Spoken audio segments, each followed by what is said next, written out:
الحمد لله نحمده ونستعينه ونستغفره ونؤمن به ونتوكل عليه ونعوذ بالله من شرور أنفسنا ومن سيئات أعمالنا ونعوذ بالله من شرور أنفسنا ومن سيئات أعمالنا من يهده الله فلا مضل له ومن يضلله فلا هادي له وأشهد أن لا إله إلا الله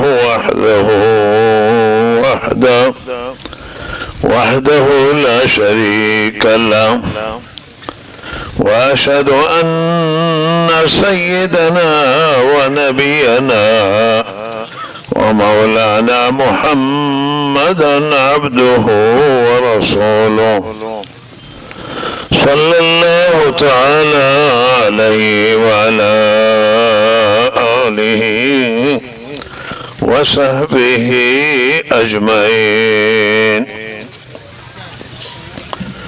أما بعد فأعوذ بالله من الشيطان الرجيم. بسم الله الرحمن الرحيم. ومن يرغب عن ملة إبراهيم إلا من سفه نفسه ولقد اصطفيناه في الدنيا وإنه في الآخرة لمن الصالحين. إذ قال له ربه أسلم قال أسلمت لرب العالمين. ووصى بها إبراهيم بنيه ويعقوب يا بني إن الله اصطفى لكم الدين فلا تموتن إلا وأنتم مسلمون. بسیار جای خوشحالی هست، فرصت بسیار زیبای و ارزشمنده که الله تعالی فراهم آورده و جا دارد که همه ما برای نشست امشب شکر خدا را به جا بیاوریم و کلمات جامعتر و بالاتر از الحمدلله رب العالمین نمی بینیم که خود قرآن را الله آغاز کردن با الحمدلله رب العالمین. ولذا پروردگار را شکر می کنیم با این کلمه الحمدلله رب العالمین، و الا ما عاجزیم از ادای شکر پروردگار که تعبیر از جانب خودمون انتخاب بکنیم که شکر این نعمت و نعمتهای دیگری الله تعالی را بنماییم. و شکر دوم برای برگزار کنندگان این نشست هست، عزیزانی که این زحمت کشیدند، هم شما مردم عزیز اطلاع دادن به این جلسه، دعوت دادن، فراخوان دادن و دیگر زحمت های مهمان نوازی این جلسه را کشیدن. الله تعالی این عزیزان ما را جناب مولانا رئیسی امام جمعه درگاه و مسئول و مدیر هم مدرسه دینی اینجا و هم مکتب خواهران اینجا مسئول فرهنگی اینجا هستند. الله تعالی ایشون جزای خیر بدهد و همچنان همکارانشون و جمیع کسانی که با ایشان همکاری کرده برای برگزاری این جلسه، هر نوع همکاری مالی و جانی، الله تعالی جزای خیرشون عنایت کنه و ما هم شکرگزاریم از این عزیزان و شکرگزاریم از همه علمای که از جاهای مختلف اینجا تشریف آوردن و این جلسه را رونق دادن. مخصوصا بسیار خوشحالیم که دو تا مهمان از راه دور تشریف آوردن و از سفر طولانی برگشتن. هم مولانا نقشبندی امام جمعه راست و مولانا کوهی امام جمعه پشامک و رئیس مدرسه اونجا و مردم ما خوشحالن و خوشحالیم که این دو تا عالم جلیل برگشتند از سفر و به خدمت خودشون برای مردم و برای دین و برای منطقه ادامه میدهند. جای شکر پروردگار هست و علمای دیگر که ماشاءالله این رونق بخش این جلسه هم مولانا اسلام دوست که نماینده شیخ الحدیث هستند و تشریف آوردن و مولانا دکتر عبیدالله که یک عالم فاضل هم مدرک علمی حوزه ها را دارن، حوزه علمی علوم شرعی را و هم مدرک دانشگاهی دارن، دکترا از دانشگاه کسب کردن و چیزی باست که علمای ما هم دو تا مدرک داشته باشند، جامع بین دو تا علم دو تا دانش که بیشتر انسان به کمالات میرساند و هر دو علم نیاز جامعه ما هستند، نیاز برای پیشرفت برای ملتی هستند که میخواد پیشرفت کنه، برای ملتی که میخواهند در عرصه های دین و عرصه های دنیا پیشرفت بکند و ترقی کند و بالاخره پله های بلندی را طی کند. ضروری هست در دنیا و در آخرت که علم هر دو را داشته باشد و دیگر بزرگان و عزیزان که در اینجا ماشاءالله حضور دارند و من از نام گرفته مولانا عبدالاحد حفظه الله که هم رئیس مدیر داخلی مدرسه انجان و یکی از علمای فعال در منطقه هستند و دیگر علمای اجزا که اینجا من عاجزم نامهایشون رو ببرم، ولی از همه شکرگزارم، دعا میکنیم که به این جلسه و جلسات دیگر همیشه حضور دارن معتمدین و ریش سفیدان و به هر حال شکرگزارم مخصوصا عزیزمون جناب دکتر سعیدی که در این جلسات هر شب حضور داشته و با کلمات زیبای خودشون مفید گردانیدند همه ماها را و ایشون یکی از تحصیل کردگان دلسوز و نماینده موفق بودن در دور خودشون و الله تعالی ایشون توفیق مزید عنایت کنه که وقت را همه در خدمت مردم بگذارن و در کنار مردم در همه حال باشند، برای علما، برای ریش سفیدان، برای تحصیل کردگان مردمی واقعا دعای خیر کنید که در کنار مردمان با مردم می نشینند، با مردم بلند می شوند و در فکر مردم هستند، بین خودشون و بین مردم حجاب برقرار نکردند و بدون پرده و حجاب با مردم می نشینند و این علمای موفق، ریش سفیدان موفق و تحصیل کردگان و کشر باسواد موفقان و خود الله تعالی می پسنده این صفت را و این زیباست نزد الله که دل به مردم بسوزد و برای مردم زندگی خدا زندگی کنه در کنار مردم.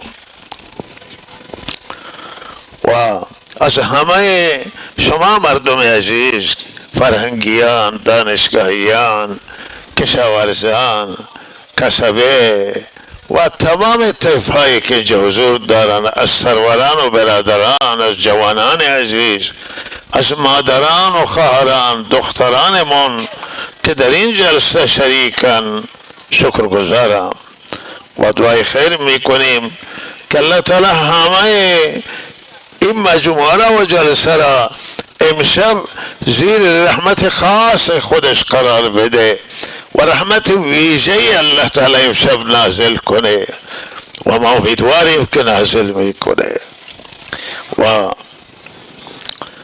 هم بر شما هم بر کل این منطقه و بر تمام بالاخره دشت یاری و بر ساحلی و همینطور کل این رودخانه سرباز و پیشین و تا آخر الله تعالی زیر رحمتش بگیره منطقه را، مرده های این منطقه، زنده ها همه را زیر رحمت بگیره و الله تعالی کل استان ما را زیر رحمتش بگیرد، کل کشور ما را و عاقبت همه ما را بخیر بده.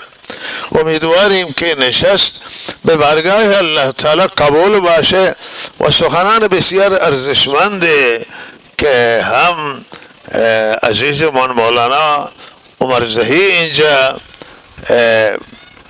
مطرح کردن، بسیار صحبت خوبی بود و بسیار صحبتش کیفیت بالا داشت و اصل ضعف‌ها را انگشت گذاشت، ضعف‌های جامعه ما را و هم صحبت‌های جناب مولانا رئیسی خیلی استفاده کردیم و دکتر سعیدی ماشاءالله صحبتش همیشه مفیده و نکته های اصلی و خوب را بیان میکنه به جای اینکه مثل ماها بعضی از ماها بالاخره صحبت طولانی بکنه و حاصل توش کم باشد.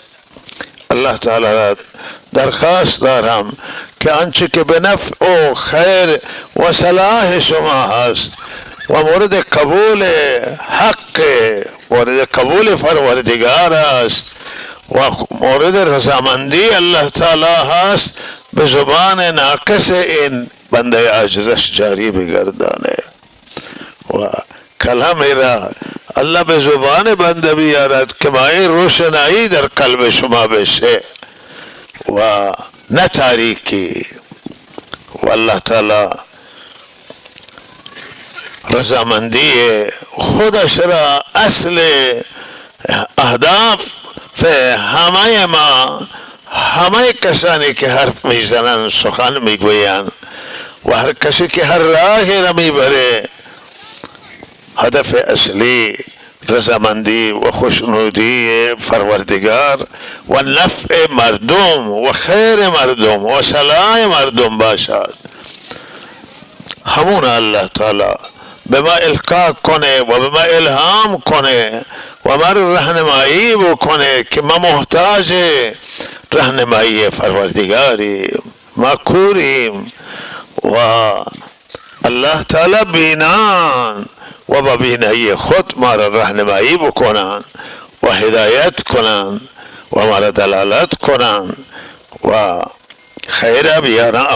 آیه که حضورتون تلاوت کردم از سوره مبارکه بقره و تذکره بنده صالح و بنده مقبول و یک بنده ویژه که در میان همه جهانیان عنوان یک انسان بلند همت، کسی که همتش بسیار بالا بود و شخصیت بسیار جهانی در صف انبیاء علیهم السلام قرار دارند و می درخشند در جمع انبیاء و می درخشند در صف انبیاء علیهم السلام. ابراهیم خلیل الله که هیچ کسی نیست توی جهان که ابراهیم را نشناسه و همه ادیان گذشته ادعا می کردن که ما ابراهیمی، یهودی ها می گفتن ما ابراهیمی، مسیح ها می گفتن ما ابراهیمی و مشرکین عرب و جهلای عرب، مردم عرب هم می گفتن با می شرک و متفرسی که ما ابراهیمی هستیم و در مسیر ابراهیمی. و الله در قرآن جواب دادن که ما کان ابراهیم و یهودیا ولا نصرانیا ولكن كان حنیفا مسلما و ما کان من المشرکین. ابراهیم نه مشرک بودن که جهلای عرب ادعای ابراهیمی را بکنن و نه ابراهیم یهودی بودن و نه نصرانی بودن که اونها ادعا کنن. حضرت ابراهیم حنیف مسلم بودن. مسلمان یعنی کسی که تابع الله و تسلیم الله و ظاهر و باطنش تسلیم الله است.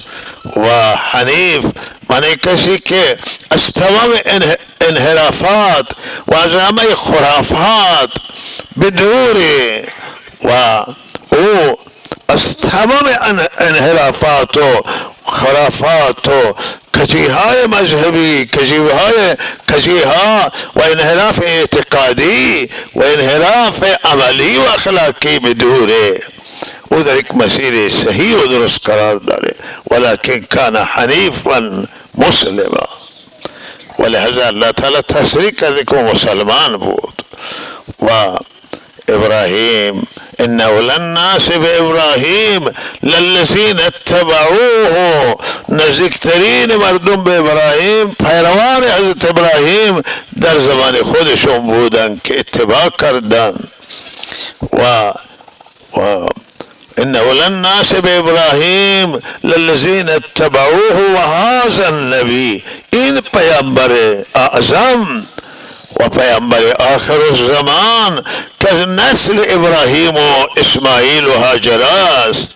این پیامبر ابراهیم مستر مسیر ابراهیم، این ابراهیم واقعی. یهودیان نیستن، نصرانیان نیستن، چرا که اونا دینشون تغییر دادن و گرفتار انحراف و خرافات شدن و ابراهیم نه خرافات داشته و نه گرفتار انحراف بوده و او بر صراط مستقیم و او حنیف مسلم بوده. و ابراهیم علیه السلام دین ابراهیم و دین حضرت رسول صلی اللہ علیہ وسلم یک دین ہے و ما وارث حضرت رسولیم، وارث ابراهیم خلیل اللهیم و وارث همه انبیاء بحقیم. و اللہ تعالی مارا وارث انبیاء و وارث پاکان گذشته، نیکان گذشته، رهروان راه خدا و دوستان خدا مارا قرار بده. و چه مقام والایی است، چه مقام بلندی است عزیزان.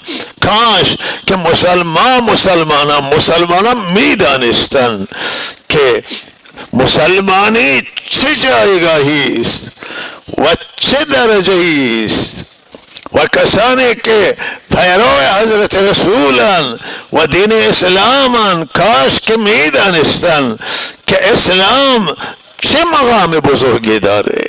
آخری دین خدا که تمام ادیان سماوی در دین اسلام خلاصان، تمام کتابهای آسمانی در قرآن خلاصه می شوند و تمام سیرتهای پاک انبیاء و نیک انبیاء اخلاق و رفتار نیک انبیا در سیره محمد رسول الله میان خلاصه میشوند.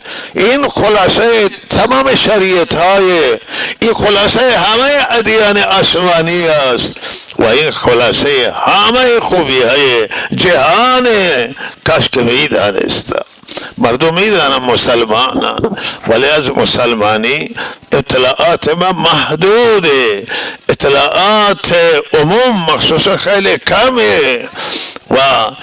و لحاظا عزیزان من، اگر ما این شرف را بدانیم، اگر ما این جایگاه را بدانیم و اگر ما بدانیم که وارث چه کسانی هستیم و این وراثت چه اندازه ارزش داره، چه اندازه بزرگه، عزیزان من زندگی ما تغییر میخوره و حالات ما عوض میشود.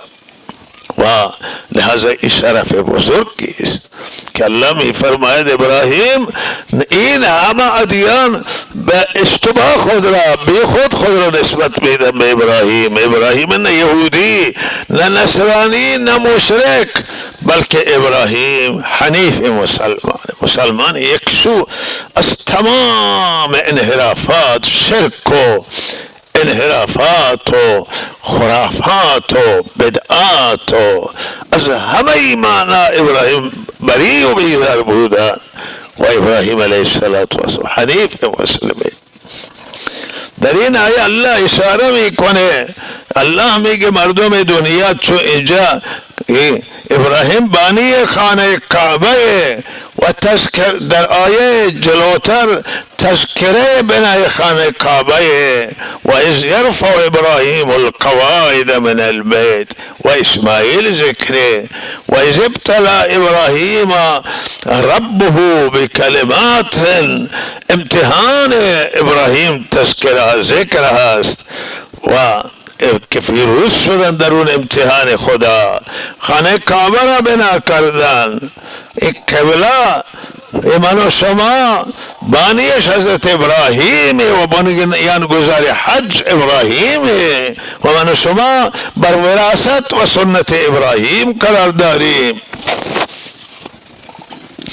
و این ذکر که تذکره ابراهیم الله تعالی میکنه و میفرماید که اصل حضرت ابراهیم این جایگاه را از کجا گرفتن، چه نکته و راز در زندگی ابراهیم بود که ابراهیم به این مقام رسیدن، جایگاه رسیدن که ابراهیم فرمود که پروردگار وقتی که ابراهیم امتحانهای الهی را همه پاسخ دادن که فرصت اینجا ندارم که من به اون قسمت چیزی صحبتی داشته باشم.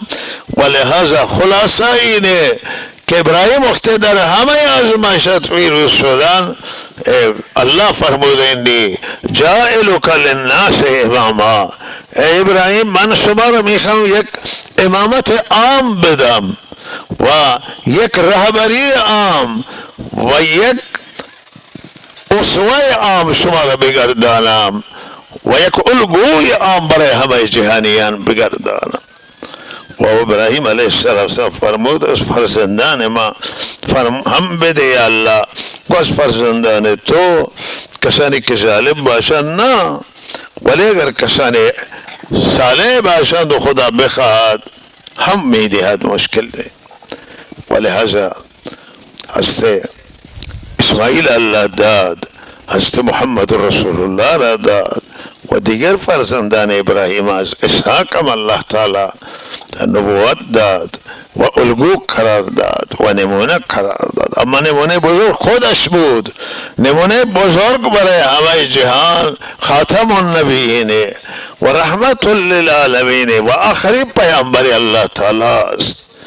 و ابراهیم شد الگوی برای رهروان راه خدا، برای فرهیزگاران، برای دوستداران الله، برای طرفداران پروردگار، اونهایی که خدا خواهی دارند، خدا طلبی دارند، میخوان به الله برسند. ابراهیم الگوی اونها هست، اتباع ابراهیم را بکنند، راه ابراهیم را ببرند و اونها به هدف میرسند. و این ابراهیم را الله تعالی اینجا تذکر کرده که ابراهیم از کجا به این مقام رسیدن، ولی یک جمله زیبایی ذکر میکنه و من یرغب عن ملت ابراهیم الا من صفح نفسه. میفرماید هر کسی که از ملت ابراهیم روگردانی بکنه، یعنی از دین ابراهیم، دین توحیدی ابراهیم علیه السلام روگردانی بکنه، هر کس که رو در او کسی است که نفسش را به حماقت زده و به جهالت زده، به نادانی زده است. هر انسان عاقل و هوشمند او راه ابراهیم را میپسندد و کسی که روگردانی بکنه از راه ابراهیم و اعراض داشته باشه از راه ابراهیم، او انسانی که سر به جهالت زده، سر به نادانی زده و لہذا او انسان نادانی است. و من یرغب عن ملت ابراهیم الا من صفح نفسه ولقد استفیناه فی الدنیا. الله ابراهیم را برگزید. این گویا الله خطاب میکنه همه جهانیان و عالمیان را تا قیامت که روگردانی از ملت ابراهیم این کاری کسی است که سر به جهالت بزنه و سر به نادانی بزنه و فکر نکنه و راه اشتباهی را میخواهد ببرد. و الله می فرماید ابراهیم برای که ابراهیم را الله تعالی برگزید و لقد استفیناه فی الدنیا و انه فی الاخرة لمن الصالحین. ابراهیم را الله برگزید در دنیا و او در آخرت از صالح ترین انسان هست. هم در دنیا برگزیده و بنده خاص و ممتاز الله تعالی بوده و هم در آخرت الصالحین ابراهیم. وقتی به برگاه الله حشر می شود، روز حشر و نشر و روز حساب و کتاب، ابراهیم دارای جایگاه و ابراهیم دارای مقام بالای و از بندگان صالح خداست. و بعد الله این دلیل بیان میکنه که چرا ابراهیم دارای جایگاه ہے، چرا در دنیا در میان همه این بندگان ابراهیم برگزیده شد و چرا ابراهیم روز قیامت از صالحین. ابراهیم جایگاه را از کجا کسب کرده؟ اذ قال له ربه اسلم قال اسلمت لرب العالمین. این نکته چه اندازه حیاتیه، این نکته اوج انسانه و این نکته پرواز انسانه به سوی خدا و این نکته ترقی به سوی خدایه. ابراهیم الله فرمود ابراهیم تسلیم من باش، تو خود را تسلیم من بکن و سرت را تسلیم من بکن و یعنی تحت فرمان من باش، گوش به فرمان من باش و از من فرمان ببر، از من اطاعت کن. و قال اسلمت لرب العالمین.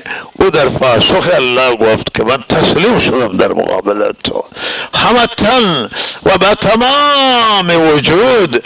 پروردگار من تسلیم تو هم، خود را به تو می سپارم، سپرده تو هم و تسلیم تو هم. فرمان از تو، دستور از تو و اطاعت از ابراهیم. و حالا بسیاری هستن ممکنه که از ما شعار بدن، ما شعار بدیم که ما تسلیم پروردگاریم. نه، تسلیم ابراهیم بود همه تن و با تمام وجود تسلیم. و ابراهیم همون تسلیمش بود که به حاضر شد به آتش بره، ولی حاضر نشد که دست از توحید خدا بکشه، دست از الله تعالی بکشه و دست از بندگی خدا بکشه. آتش نار و آتش نمرودی را نمرودی را اختیار کرد و پسندید بر نافرمانی خدا، بران که خدا را یک لحظه نافرمانی بکنه و یک لحظه عقب نشینی بکنه، تاکتیک بازی بکنه برای نجات خود، تاکتیک هم بازی نکرد، سیاست بازی هایی که ماها امثال ماها دارن نکرد، بلکه ابراهیم علیه السلام همه تن تسلیم شد، با تمام وجود تسلیم شد و تا آخر ظاهره و علنی ایشون از الله فرمان بردن و یک ذره از موضع خود عقب نشینی نکردن، یک لحظه هم خدا را نافرمانی نکردن. و الله تعالی اون اجازه داده است که اگر کسی را خطر مرگ تهدید بکنه میتوانه کلمه کفر به زبان بیاورد که خودش را نجات بده، ولی توی دلش باید ایمان باشه. و الا من اکره و قلبه مطمئن بالایمان، اجازه الله داده. حالت اشتری کسی را میخواد تو آتش بیندازن، کسی را میخواد به رگبار ببندن، آقا میگن تو کلمه کفر بگو، الله اجازه داده تو کلمه کفر بگو ولی ایمان در دلت باشد. ولی نه، این برای ابراهیم علیه السلام، ابراهیم به اولویت عمل کرد. اولا اینه که انسان کلمه کفر نگه ولو که 100 تا رگبار بر سرش ببنده. ابراهیم گفت که نه و حاضر شد. وقتی که او را به آتش می بردن، فرشتگان آمدن که فریا ابراهیم شما صحبت دارید، ما به الله برسانیم. فرمود که الله خودش من از شما بهتر میبینه و این که الله میدانه حال منا و لحظه نیازی نداره که من به شما بگم که شما به خدا برسانید. و ابراهیم علیه السلام حسبی الله و نعم الوکیل می گفت. این لحظاتی که او را گرفتن و می بردن به آتش بیندازه، حسبی الله و نعم الوکیل، بنا الله کافیه، او بهترین کارسازه. حاضر نشد که به فرشتگان بگه که شما فریاد من به الله برسانید. والله که من میبینه، از حال من اطلاع داره، چه نیازی که من به شما بگم شما برسانید. و ابراهیم رفت توی آتش، آزمایش بود، آزمایش سختی. آتش با کسی قرابت نداره، خویشاوندی نداره، آتش کار سختنه. اما الله تعالی فرمان آمد که شما ابراهیم را نسوزید، سرد و سالم باشید. اطاعت کرد. ببینید که ابراهیم از کجا این جایگاه را، ابراهیم فرمود الله تعالی که وقتی الله تعالی به او در پیری اولاد داد و تک فرزند بود، حضرت اسماعیل داد، با این زن جوانت را با این فرزند نوزاد و شیرخوار ببر به مکه بگذار، اونجایی که خانه خدا آینده تعمیر می شود، تو آنجا ببر بگذار. و ابراهیم از شام به مسافت نزدیک به 2000 کیلومتر بردن و این فرزندش را به هواپیمایی که نبود که در 2 ساعت ببره برسانه، و او زمان معاشر و جاده هم نبود و خدا بدانه که نه پیاده رفتن و بچه رفتن و این راه را طی کردن و این سفر طولانی و به آنجا بردن. آنجا هم برسان و خودت برگرد. یک زن جوان با یک پسر شیرخوار در جایی که نه آب هست، نه نان هست و نه مردم هست، ویرانه است. بر و بیابانه به کل بازه که بر و برهوته، هیچی نیست. و حضرت ابراهیم وقتی که اونجا گذاشت کنار خانه کعبه، یه خانه کعبه هیچی نیست، تپه هست از خاک سرخ، و وقتی که درخت اینجا زیر این درخت گذاشت که برگشت حضرت هاجره او را تعقیب کرد و گفت که ابراهیم مرا تو اینجا گذاشتی و رفتی برای، و جواب نداد. 3 بار که صدا کردی جان گفت شما حتما دستور خدا اینه.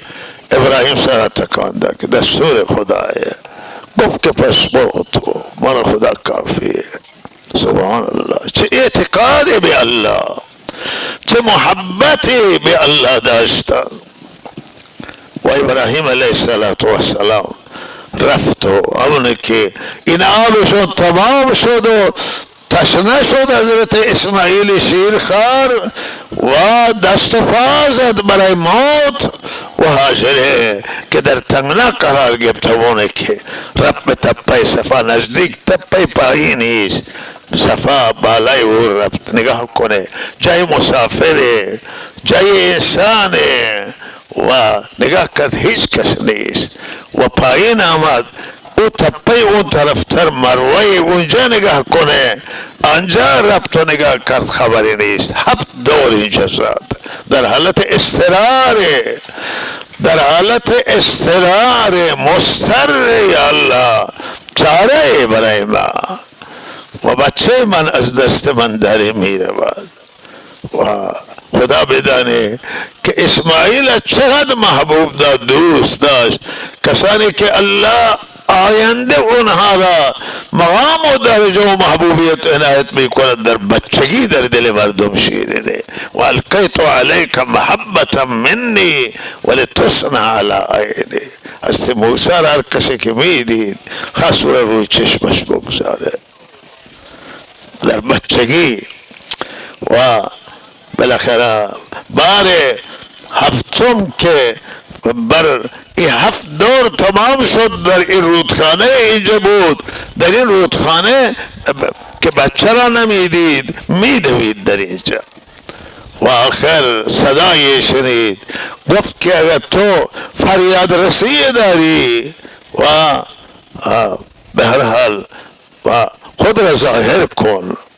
و در اونجایی که اسماعیل پرشته آنجا پارا میگشتد یا بعضی پارا زد، متوجه شد که نصرت الله آمد، برگشت دوان آنجا. تو سبحان الله آب پواره میزنه بالا، پواره میزنه بالا، سبحان الله. یا با جمع کرد اطرافش پلی بست، خاک جمع کرد که این نرود. فرمود اگر این آب را بند نمی کردن حضرت فرموده تا قیامت آب روان بود که میره، چشمه روانه، ولی او معصورش کرد، ولی حضرت در همون جا باقی ماند. و این آبه که هم غذایه و هم آب است، دیگه نیازی به نان ندارن، بخوره آب هم سیره، این قوت غذا را داره، فایده غذا را داره، نیازی به غذا خوردن ندارن، و هم قوه آب تشنگی را برطرف میکنه، هم گرسنگی را برطرف میکنه.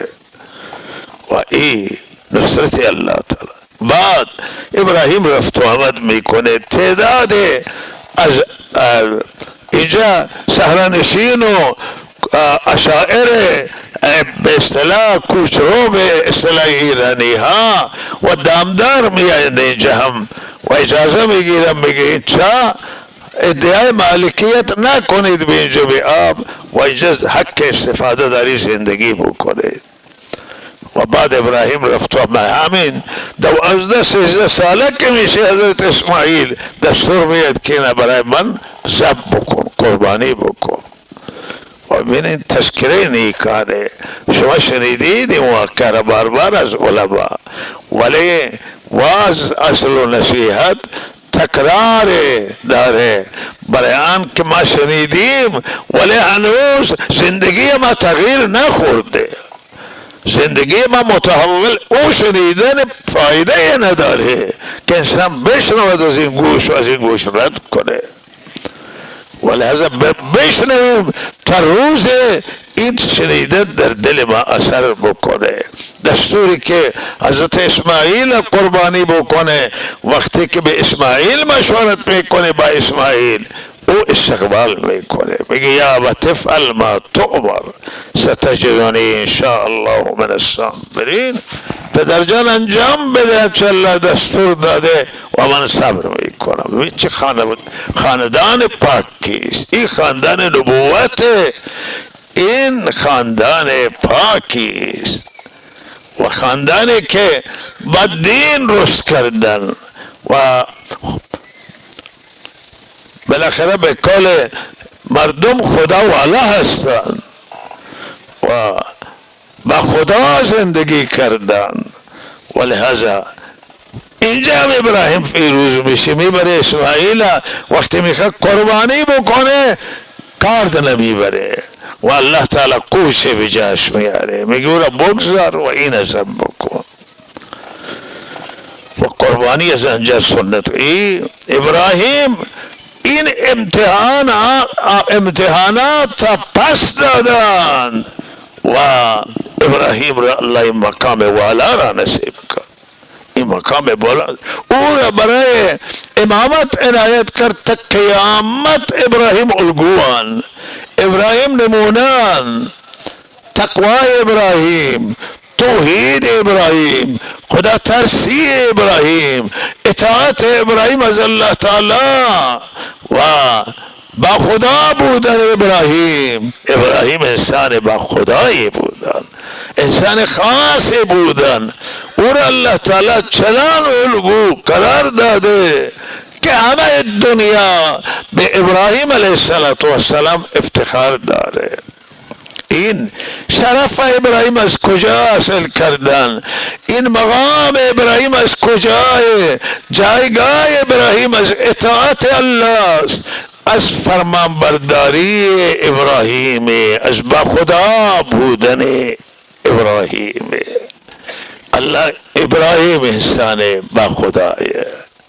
عزیزان من، سروران من، اگر سعادت میخواهیم، سربلندی میخواهیم، دنیا و سعادت دنیا و آخرت را میخواهیم، با خدا زندگی بکنیم. سعادتمند اون ملت که با خدا باشد، بدبخت اون ملت، او خانواده، او فرد که خدا را از دست بدهد. خدا را از دست کسی که بدهد آواز هیچ خدا نداره که به او آواز دست حاصل بکنه. خدا عزوجل سرمایه بی نظیر من و شما هست. الله رب العزت بزرگترین دارایی من و شما ذات یگانه پروردگاره. ما از این دارایی بزرگترین نداریم. همه دنیا و نعمتهای دنیا در مقابل الله صفران. الله را، ملتی را که خدا سعادت میدهد، ملتی را که سربلندی میدهد، افرادی را که الله سعادت میدهد، به خدا رو می آورند و رجوع می کنند، با خدا زندگی می کنند. از این شرف بالاتر نیست، از این عزت بالاترین عزت نیست، از این سرمایه بالاترین سر. ولی من کان لله کان الله له.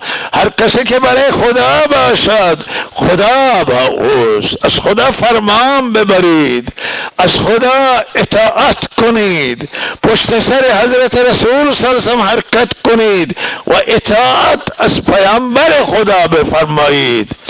قرآن بخونید و قرآن در زندگیتون پیاده بکنید، عامل به قرآن باشید. و خوب چه زیباییه جناب دکتر، کلمه زیبایی که گفت در قرآن نه تنها بخونید و بلکه تدبر در قرآن بخونید. آیات فکر کنید. یلا بگه فکر کنید روی آیات. شما وقتی شما فکر کنید خیلی چیز آیات در می آید، خیلی رهنمایی داره، خیلی هدایت داره، خیلی روشنایی داره. قرآن منبع روشناییه، منبع نوره و حضرت رسول صلی الله علیه و آله منبع نوران و سرچشمه نوران و لہذا با قرآن زندگی تو زندگی قرآنی باشه. این زندگی شما زندگی با خداست. شما به قرآن عامل باشید، قرآن بخونید، قرآن نشر کنید. خواهران و مادران قرآن صحیح یاد بگیرند، قرآن با تجوید بخونند، روحانی صحیح قرآن، حفظ قرآن و معانی قرآن یاد بگیرید. خیلی مهمه. اما انطور که لفظ قرآن حیاتیه، تلاوت قرآن حیاتیه، فهم معنای قرآن هم حیاتیه که ببینیم خدا چه پیام داده در این آیه های نورانی و در این آیه های روشن. و لحظه زندگی با خدا زندگی تقوای، پرهیزگار باشید، مال مردم نخورید، حرام نخورید، مشکوک نخورید.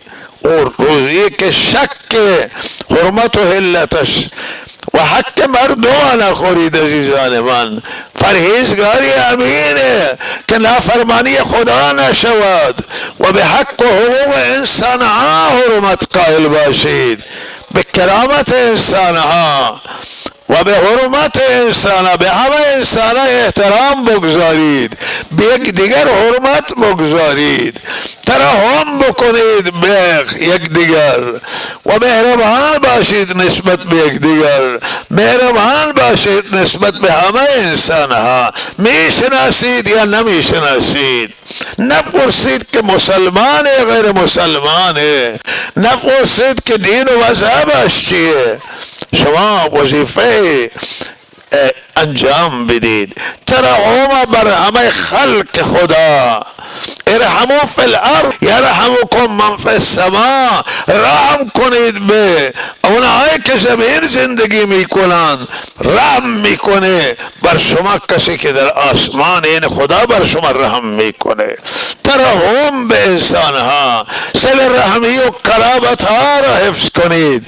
قرآن فرمان قرآن هست، فرمان حضرت رسول و حدیث و رهنمایی آن حضرت و صله رحمی باشد. خویشاوندان امروز متاسفانه چنان شرایط پیدا شده که رابطه های قدیمی آبا و اجدادی قطع شدن، صله رحمی از بین رفته است، محبت از بین رفته، دوستی از بین رفته است و اینها خطرناک هم برای جامعه انسانی. ولهذا عزیزان من، صله رحمی را باید احیا کرد و دوستی را با انسان ها احیا کرد، انسان ها را دوست داشت، بر انسان ها ترحم کرد، بر حیوانات ترحم کرد، حقوق انسان ها را ادا کرد و خویشاوندی باید احیا بشه. خدمت والدین، مادر و پدر که از پایه های و از اساس و بعد از توحید خدا قرار دارد. بعد از حق خدا حق والدین، بر والدین ترحم و محبت شفقت باشه و اونها را خدمت بکنیم، مال خرج کنیم، خدمت مالی، خدمت جانی انجام بدیم و اینها همه مایه رضامندی الله تعالی است. و ما سنت های حبیب را احیا باشیم که سنت ها و سیرت های ارزشمند آن حضرت، همه سیرت و سنت آن حضرت ارزشمند احیا کنیم. تلاش کنیم که احکام الهی بشود، فرایض زنده بشن، مردم فرضا را انجام بدن، به دین عمل بکنن. دین حفاظه، دین ضرر نداره. بعضی خیال میکنن که دین مایه فسرفته و عقب نشینی و شکست نه. دین مایه پیشرفت هست، دین مایه ترقیه. شما اگر اخلاق زیبا که دین امر کرده و عمل کرد زیبا و اعمال زیبا، احکام نورانی دین، اعتقاد زیبا در دین، اگر من و شما به دین عمل بکنیم و در دنیا هم پیشرفت بکنیم، هیچ منافاتی وجود نداره. برن فرزندان ما، جوانان ما برای علم بخونن، دانش بخونن. شما بهترین راه برای رسیدن به جایگاه خودمون، برای آن که ما بتوانیم در سرنوشت مقدرات خودمون مشارکت داشته باشیم، در ساختن استان و کشور مشارکت داشته باشیم، بتوانیم حتی برای جهانیان و دنیا کار کنیم، برای انسانهای دیگر کار کنیم. بدون علم میسر نیست، بدون دانش میسر نیست. ماشاءالله ضریب هوشی در بلوچستان بالاست و فرزندان ضایع می شوند وقتی که بالاخره علم نخوانند. چه علم حیاتیه و انسان را استعدادها را شکوفا میکنه و به انسان ها علم و دانش توانایی میدهد، روشنی علم و دانش میدهد و دانش. و به هر حال با دانش من و شما میتوانیم در عرصه های دنیا پیشرفت کنیم، با دین در عرصه های معنوی و دینی پیشرفت بکنیم. دو تا ترقی با هم پیش بروند، هم دنیا را آباد کنیم، هم آخرت را آباد کنیم. آخرت خود و دیگران، دنیای دیگران اسعی کنیم، آباد کنیم و دنیای ما هم آباد می شود. عزیزان من، خوب فرمودن آقا مولوی که به هر حال مشکلات ما در کجا وجود داره؟ مشکلات در اینه که اکثریت ما افراد خاصی اگر ربطن به دانشگاه ها، به حوزه ها هم افراد محدود می روند و لہذا هم علم دین در بیان ما بسیار ضعیف در جامعه ما، قرآن ضعیف، تلاوتش و دانش قرآنی ضعیف و هم دانش روز و عصریه و دانشگاه در بیان ما نیست. امروز دنیا که به این ترقی رسیده، به این پیشرفت رسیده، هوش مصنوعی، عقل هوش مصنوعی در اختراع میکنه و ابتکار میکنه، رایانه را ابتکار میکنه و فناوری هسته‌ای را اختراع میکند. این بشر شما ببینی به کجا رسیدن و ما در کجا قرار داریم. اونا انسان هم مثل همیش من و شما، مثل فرزندان ما و رفته درس خوندن و لحاظا این درسی که بخونید، این درس به شما توانایی میدهد و در علم مهمه. برای فرزندانتون هزینه کنید، دام حیوان گوسفند و گاو است بپروشید، خواهران جواهرهایشون را بپروشند و برای تعلیم بچه هایشون خرج بکنند و علم دین بخونند و این روشنایی بیاد توی منطقه. روشنایی بیاد، تمام مشکلات شما حل میشن، تمام آینده من و شما سروران گرامی آینده درخشانی می شود و همه مشکلات حل می شود. وقتی فرزندان شما در ادارات باشند، در مسئولیت ها باشند و بالاخره به شما بهتر رسیدگی می کنند، از خود شما، از حقوق شما دفاع می کنند و برای وضعیت شما تغییر میخوره، در سرنوشت شما. به هر حال شما در سرنوشتتون به وسیله فرزندانتون او زمانه دخالت دارید و برای من و شما خوب است. عزیزان من، اینه که در هر حال و هر شرایط ما الله را داشته باشیم و دین داشته باشیم. خدا نکنه که ملت از دین برگرده. امروز شما ببینید که جهان اسلام چرا با ناکامی مواجهه، چرا جهان اسلام با بنبست مواجهه و شرایطی که در فلسطین برای هیچ کسی قابل تحمل نیست. چرا نسبت به فلسطینیان نتوانست مسلمانان متحد بشوند و خود فلسطینیان چرا اینقدر مشکل دارن؟ اینا همه از جانب الله نگاه کنید و بفهمید که تنبیهات خدایی برای ما هستند که شما روز کجا بودید که دنیا از شما حساب می برد، امروز می دانید که کجایی. اون زمان شما خدا را داشتید و امروز شما از خدا فاصله گرفتید. مسلمانان از قرآن فاصله گرفتن. زندگی در زندگی ما مسلمانان قرآن نیست، خیلی کمی قرآن کاملا عمل نمی شود و زندگی ما زندگی حضرت رسول صلی الله علیه وسلم نیست. بسیار فاصله داریم از زندگی آن حضرت و زندگی صحابه کرام، در حالی که آن حضرت را الله تعالی الگو برای ما قرار داد و نمونه قرار دادن. ما باید زندگیمون مطابق با زندگی آن قدم به قدم حضرت رسول صلی الله علیه وسلم اتباع و تابعداری بکنیم و الله تعالی ناراضه. امروز چند از حرام مصرف می شود، اینقدر تهمت موجوده. امروز شما ببینید که فضای مجازی بیداد میکنه از تهمت ها، تهمت و افترا و اینا کیا هستن؟ مسلمان و غیر مسلمان که حرفی نیست، خودشون بدانن. ما کسانی که خود را محمدی میگویند، کسانی که خود را مسلمان مینامند، شما ببینید که چقدر گناهه. قتل چند از زیاد شده، گروگانگیری چند از زیاد شده است، رازنی چند از دزدی چند از زیاده.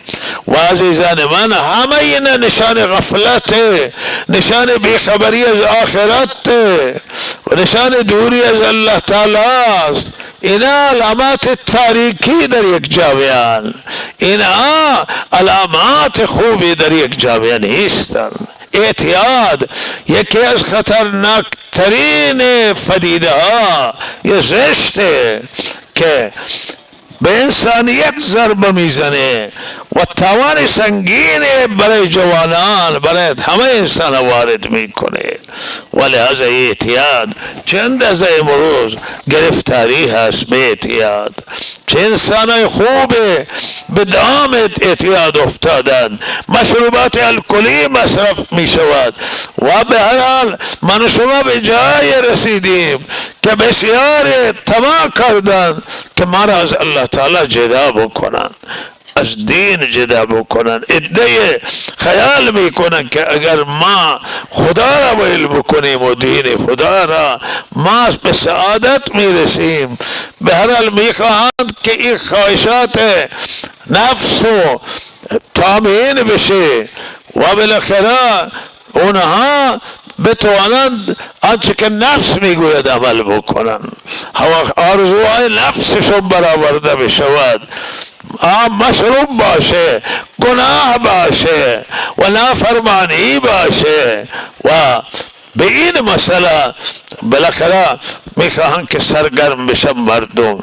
این برگشت به جاهلیت، دور جاهلیت. الله ما بسیار اوقات هشدار دادیم که ای مردم هوشیار باشید که دور جاهلیت برمیگرده. این اعمال قبل از اسلام، قبل از آمدن قرآن، بعد از که قرآن آمد و اسلام اینا رفتن مجدد حالا این گناه در زنده می شوند. ما در یک جاهلیت زندگی می کنیم که به همین جاهلیت قرن حاضره و عصر حاضره. شما بینید که در عصر حاضر چه گناه‌های در اروپا و در بسیاری از دنیا انجام میگیره. اصلا زبان میسوزه و انسان نمیتونه ذکر این گناه را بکنه که انجام میگیره. چه جنایات انجام میگیره.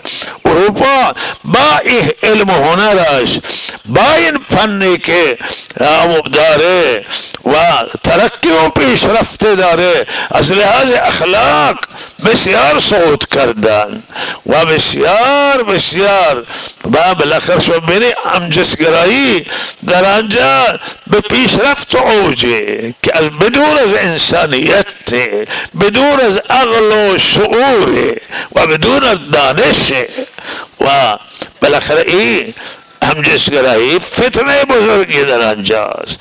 آیی بالاخره به نکاح با که یک برنامه منظم و پاک و بهترین بی‌توجهی است و بالاخره فساد زیاده در اروپا و فساد اخلاقی زیاده و این فساد اخلاقی خطرناک برای بشر.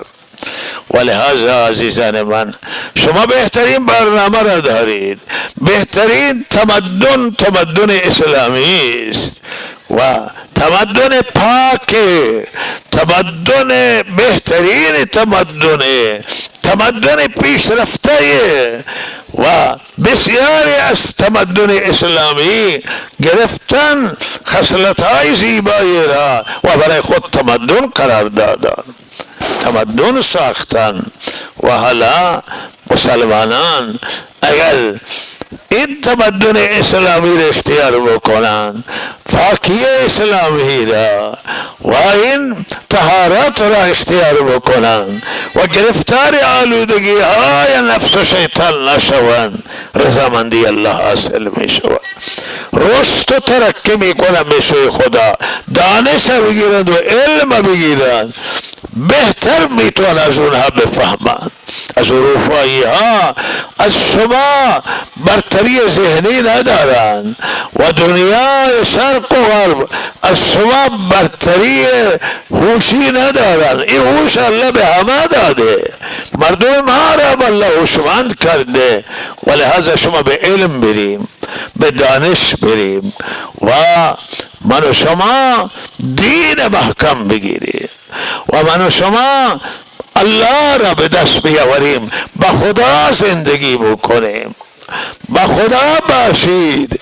سروران گرامی خدا شما را حمایت میکنه، حفاظت میکنه. اینجا اشاره به خشکسالی کردن به توی شعر بود یا در نثر و عبارت از خشکسالی و قحط که هنوز خطرش تهدید قحط وجود داره. و عزیزان من علاج این قحط و علاج تمام این مشکلات استغفار و برگشت به سوی الله و توبوا الی الله جمیعا ایها المؤمنون. همه مؤمنان باید توبه کنند و به سوی الله برگردند و استغفار بکنند. انشالله جمعه آینده بعد از جمعه انشالله استسقا برگزار می شود در سطح استان و با توبه و استغفار درهای رحمت الله تعالی امیدواریم باز بشه. راه توبه تمام مشکلات شما، مشکلات معیشتی شما، مشکلات اقتصادی، مشکل آب، مشکل نان، مشکل باران، همه مشکلات امنیتی و مشکلات مریضی، همه مشکلات و جمیع مشکلات حلش استغفار، حلش توبه و برگشت به سوی الله است. و ما استغفار بکنیم مریض باشیم الله شفا میده، از الله معذرت بخواهیم، معافی طلب بکنیم و انشالله این راه برگشت به سوی الله. همه ما به سوی الله برگردیم و به علم و دانش برگردیم و روزی حلال باشه عزیزان من، به حرام رو نیاوریم و هر روزی را جمع نکنید، روزی مشکوک مصرف نکنید، بلکه اونی که حلال باشه. ما مثل ملتای دیگر زندگی بکنیم و انشالله خدا به شما عزت میده، به شما روزی میده، به شما شرف میدهد. وقتی که ماشاءالله وقتی که من و شما به الله رجوع کنیم و مشروبات الکلی خیلی زیاد شده شکایت میرسه که به هر حال دریای کنار دریا هستیم و اینجا خیره ولی در هر خیلی شر هم موجوده و شر همین ساحل که و مرز شر هم داره که از مرزهای اونور مشروبات به داخل کشور می آید و این مشروبات بسیار بسیار خطرناک و لہذا عزیز مواد مخدر که عزیز نوشته که قبش از بین رفته و کشت مواد مخدر کشت تریاک خطرناک برای منطقه ما تریاک در دسترسی همه قرار میگیره و خطر آنی که اعتیاد گسترش پیدا بکند و روی این هم مسائلی هست که شما با همت با اراده با تصمیم میتونید تصمیم بگیرید میتونید اراده بکنید که این مسائل ترک بدیم من شما به منطقه رسیدگی بهترین خدمت برای مردم عزیز برای ریش سفیدان آنه برای علماء آن هست و که مردم را تشویق کنند به علم و دانش به دین و هدایت و تشویق کنند که برن درس بخوانند تشویق کنند و ترغیب بدن و بترسانند از اعتیاد و از این گناه ها و توصیه مانه که به منطقه تو گناه نیارید و گناه را در دسترس مردم قرار ندید و انشاءالله وقتی که الله بندگی بشه و اطاعت بشود رحمت خدا میآید دنیای شما را خدا آباد میکنه روزی را برای شما فراوان میکند و شما را سعادت دنیا نصیب میکند و روز قیامت الله به شما را به جنت فردوس میبرد جنتی که عزیزان من شما نام جنت را شنیدیم و یا تعریف معدود شنیدیم وقتی شما قرآن ها بخونید سبحان الله ببینید که چه نعمت عظیمی الله تعالی به نام جنت به نام بهشت برای بندگانش آماده کرده نعمتی که همه دنیا و نعمت ها یه دنیا در برابر نعمت های بهشت ناچیزه و اون نعمت پایداره و اصلی و ماندگاره و الله را با جان و دل بندگی کنیم با خدا باشیم عزیزان من از خدا بترسیم به جای اینکه از مخلوق بترسیم از خالق بترسیم به جای اینکه از دشمن بترسیم از خدا بترسیم والله همین میگه فلا تخافوهم نترسید از اونایی که شما رو میترسانند از خدا بترسید از خدا بترس ماشاءالله با خدا باش و بادشاهی کن بی خدا باش و هر دل بخواهی بکن دل بخواهی کار نادرسته اتباع شیطان کار نادرسته که اتباع نفس مایه هلاکت و تباهیه اتباع الرحمن پیروزی و کامیابی است انشاءالله نمازها را به پایبندی بخونید و پایبند نماز باشید و کوتاهی در امر نماز نکنید بسیاری مردمان که نمازهایشون متاسفانه ضایع و با همینه که الله تعالی در جای تذکره کرده در قرآن کس امتها را که بعد از پیامبران آمدند و نماز ضایع کردند و اونها بالاخره دچار شدند با نتایج بعد ضایع کردن نماز فسوف دنبال خواهشات نفسانی افتادند و من شما بعد از حضرت رسول صلی الله علیه وسلم دنبال هوای نفسانی نیفتید شما جانشین پیامبرانید جانشین حضرت رسولید، آن حضرت رفته، شما امت او جای او را گرفتید. من و شما دنبال هوای نفسانی نریم، نماز را نکنیم. انشاءالله همه دست بلند کنید که نماز را به پایبندی بخونید. نماز ماشاءالله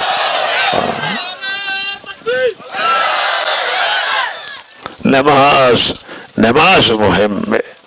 بله اینجا نوشتن که توصیه به رانندگان بشود که در این جاده ها تصادف زیاد است و چه حادثه های دردناک رخ میدهد که آدم ها زنده میسوزند.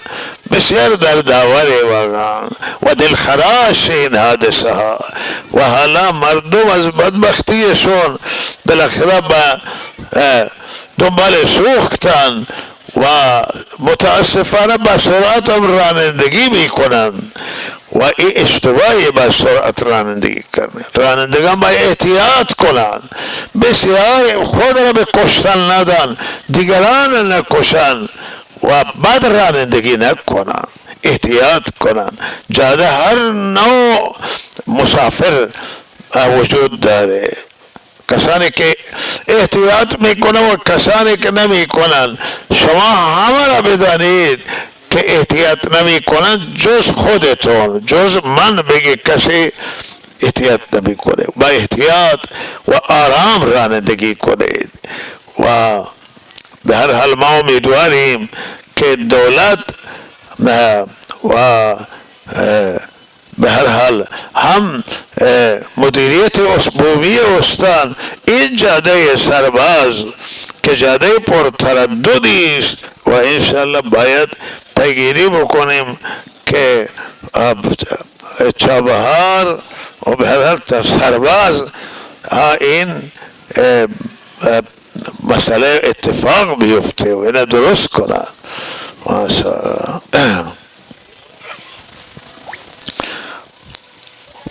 و به هر حال امید هست که به هر حال مناطق مرزی هستند و شبهای گذشته هم مقدار صحبت بوده و مرز بهترین فرصت هستند برای کسانی که در مرز زندگی میکنند و باید این مرزها به هر حال آزادی داشته باشند، آزاد باشند. مرز پیشین است و مرز رندان و دیگر مرزها هستند و اینها را باید آزاد کنند که مردمی که الان کشاورزیشون از بین رفته، دامداری و برای زندگی و معیشت گرفتارند و در تنگنا قرار دارند، بتوانند از مرزها چیزی داخل بیاورند، چیزی مورد کنند، تبادله مرزی انجام بگیره و از فرصت مرز اینا بتوانند بهره‌مند باشند و از نانی برای زن و بچهشون بیاورند تا خدا مشکل